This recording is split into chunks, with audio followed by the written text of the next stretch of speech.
প্রাথমিক বিদ্যালয়, মমতাজ মজিদুন্নেসা মাধ্যমিক বালিকা বরিশালে ৯ বিদ্যালয়ের শিক্ষার্থীদের মাঝে বই পড়া কর্মসূচি শুরু হয়েছে। সোমবার জেলা শিল্পকলা একাডেমিতে বিকাশ বিশ্ব সাহিত্য কেন্দ্রের যৌথ উদ্যোগে কর্মসূচির উদ্বোধন করেন জেলা প্রশাসক শহীদুল ইসলাম। এ সময় জেলা প্রশাসক বলেন, বিকাশের মতো অন্যান্য প্রতিষ্ঠানগুলোকেও আলোকিত মানুষ করতে সবাইকে এগিয়ে আসতে হবে। বিকাশের এই কার্যক্রম নিঃসন্দেহে প্রশংসনীয়। নতুন আলোকিত মানুষ করতে শিক্ষার্থীদের বই পড়ার কোনো বিকল্প নেই। বই পড়ার মধ্য দিয়ে প্রকৃত জ্ঞান অর্জন করা সম্ভব।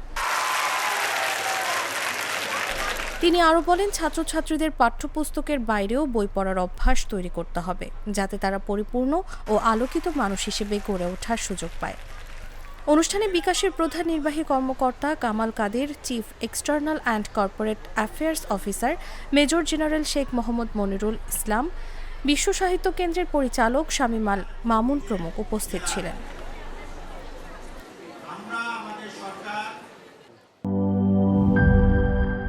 She is brave. She is free.